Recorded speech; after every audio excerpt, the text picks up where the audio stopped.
I like to teach in a way that tries to engage everybody in every kind of modality or learning style that I can come up with. And it doesn't happen every day, and it doesn't affect everyone, but to the best of my ability, I really try to get everybody engaged. And engagement's one of the, it's right in our syllabus. It's a very clear expectation, and I announce that the very first day. I read it out loud to them, and I make a big production of it. And engagement can be as simple, of course, as answering questions or even listening, or as complicated as giving a speech or doing peer teaching. And so we try to do different things. One of the things that has really gone kind of well is in relation to audience. There's this exercise we do in my Comp 2 class, and haven't yet found an online equivalent for this, but on the ground in my blended and standard Comp 2 class, we have this exercise in rhetorical situation. And the way it works is I have them propose new campus organizations, and it's basically a three-stage process where they first of all sit around in a small group. There's usually 4 or 5 groups in the room, and they talk among themselves about what interests they have and so on. So they're getting connected to one another, and then something bubbles up, whether it's young Republicans or fireworks or any other kind of activity that they think there ought to be at a college. And since we're a community college, and since I'm in the Andover campus and it's largely a commuter campus, student activities are kind of rare, so it's a really good activity, a classroom activity, to get them kind of thinking about what we could have here. And there have been actually a couple of clubs that have started up through this process. One of them was a creative writing club. And so the first phase is the brainstorming, and then they have to get to the point where they can articulate their idea to a group of peers. In this case, it's the student government. And they have to be able to present that orally to them. And then the next phase of it is to put that in writing as a official proposal. And then they do it again for a different audience, in this case to the college president or to the dean of student life. And the twist is that whenever they get close to the end of the engineering of it all, usually the second class period when they're talking about it, they actually have the student government and sometimes the dean or one day a vice president come in and listen to them. So they've found that the real life application and the real audience is good, and it makes them think about different audiences in a different way. So, and it's all a precursor for the other audience related things we do in class.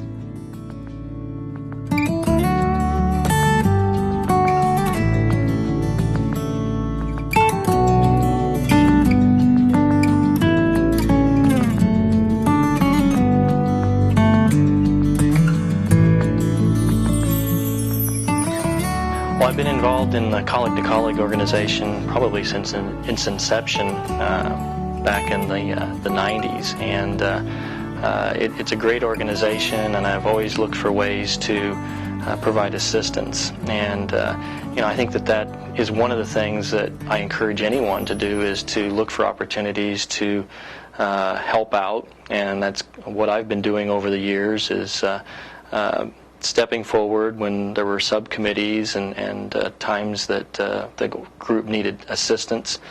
About 3 years ago, I was asked to be the vice chair, and it was a great learning experience for me, in that these things just don't happen. It takes a lot of planning, it takes a lot of effort from a lot of individuals from around the state of Kansas and Missouri to make our annual Sidlit conference happen.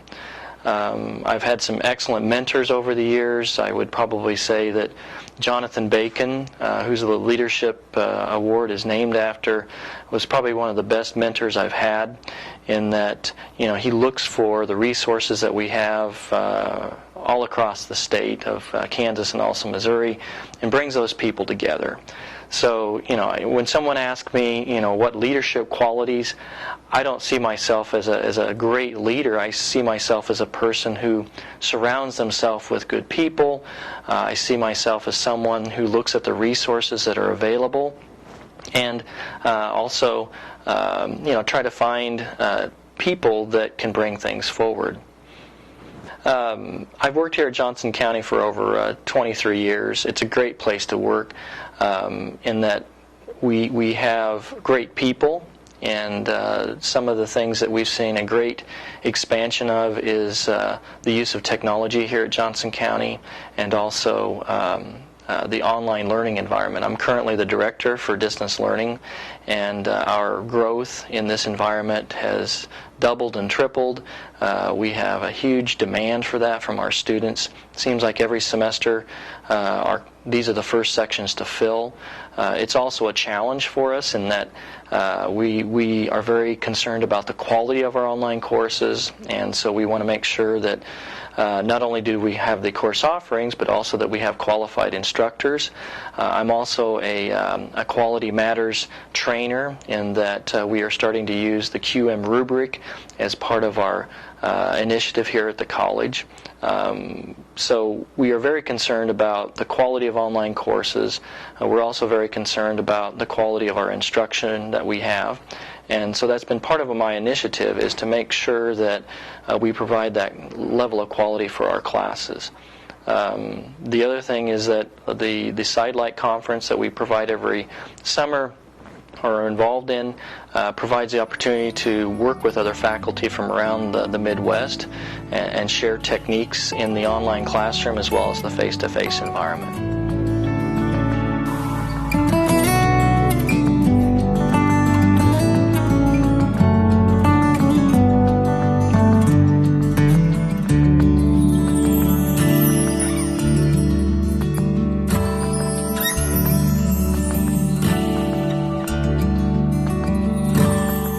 Part of my job here at Barton Community College is to help the faculty understand the use of technology and translate the technology for them. One of the main reasons why I was hired was to increase the use of technology in our distance learning offerings and to implement different technology modalities for the different courses that we teach online. Since I started here, I have worked on several projects, and one of the ones that I would like to highlight is the use of screencasts as our video hosting solution for the videos that the professors use in their courses. Since the beginning of my time here at Barton Community College, we started out with no videos, and we have currently 1,685 videos in our library. These videos range in all different subjects for 22 different areas for all the courses that we teach at Barton Community College. I've also implemented another use of different technologies in one of our language courses, which was one of the courses that was never taught before online, and have since me being here, it's been taught online. I helped the professor develop the course from the ground up and help her to make her slides into Flash so she can actually let her students learn the pronunciation of the Spanish words from the course without actually having to see her. Another thing that I have helped her to use is the use of VoiceThread, one of a Web 2.0 technology that many of you know about. And through the use of VoiceThread, her students can actually give her feedback in a form of mini speeches that they have to do and turn in as assignments to her online. Another thing that I have done is I have helped a professor for the first time put a music appreciation course online, and for this what I did is I developed a course also in Flash that the professor uses to have her students listen to the music piece and then turn in their assignment or understanding of the piece to her through our LMS, which is eCollege. One of the goals of the grant was to increase the use of technology to 80%. In the first year alone, I was able to increase the use of technology to 70%, almost reaching the final goal of the 5-year grant that we got for Title III. I was able to do this through the use of all these different technologies and by facilitating different forums and presentations that I did for faculty. One of the things that a lot of people don't know is that I support 75 full-time faculty online, and that I also support the faculty at main campus at Great Bend, Kansas, even though that I actually work out of the office in Fort Riley, Kansas.